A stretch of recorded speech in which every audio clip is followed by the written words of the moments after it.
Fastest طریقے کو بہت ہی فاسٹسٹ طریقے سے میں اس وقت بتا رہا ہوں. ریفرنس اس لیے دیا کہ اگر سمجھ میں نہ آئے تدفاس تو وہاں دیکھ لیجئے گا. وہ یہ ہے کہ آپ براہ راست گئے مصلی پر, نیت کر لی, نیت کرنا پڑے گی, فجر کی قضا پڑھ رہا ہو کہ ظہر کی کہ عصر کی, وہ بھی دل میں. فجر کے قضا نماز پڑھتا ہوں, اللہ اکبر کا الحمد کا سورہ پڑھا, اس کے بعد بہت چھوٹا سورہ پڑھے, فاسٹنس کی بات ہو رہی ہے نا, تو بہت چھوٹا انا اطعنا,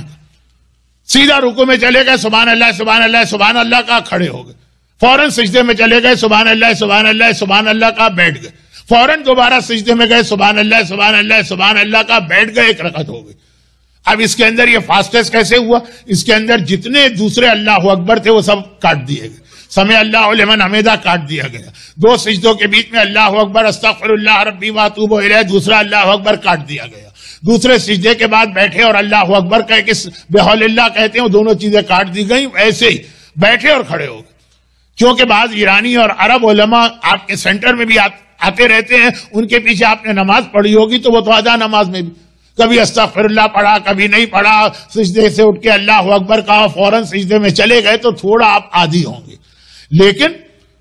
مجھ سے پوچھا گیا تو میں بتا, دوسری رکعت الحمد کا سورہ پڑھا, بہت مختصر, قل اللہ, ہاتھ اٹھائے, سبحان اللہ کہا, بس اتنا قنوت, نہ اللہ اکبر کہہ کے ہاتھ اٹھائے, نہ اللہ اکبر کہہ کے ہاتھ گرا, سبحان اللہ, پھر فوراً رکوع میں گئے, سبحان اللہ سبحان اللہ سبحان اللہ, فوراً کھڑے ہوئے, نہ سمع اللہ نہ اللہ اکبر, گر گئے سجدے میں, سبحان اللہ سبحان اللہ سبحان اللہ, بیٹھے اور دوبارہ گئے سجدے میں, سبحان اللہ سبحان اللہ سبحان اللہ, بیٹھے, تشہد پڑھا اور لاست سلام, پہلا اور دوسرا بھی نہیں, السلام علیکم, وہ بھی پورا نہیں آتا, اور ہو گئی آپ کی 2 رکعت قضا نماز. یہ تھا بڑا فاسٹسٹ طریقہ, اور اس کو تفصیل سے سامنے رکھ کے غور کرنا ہے تو najaf.org پر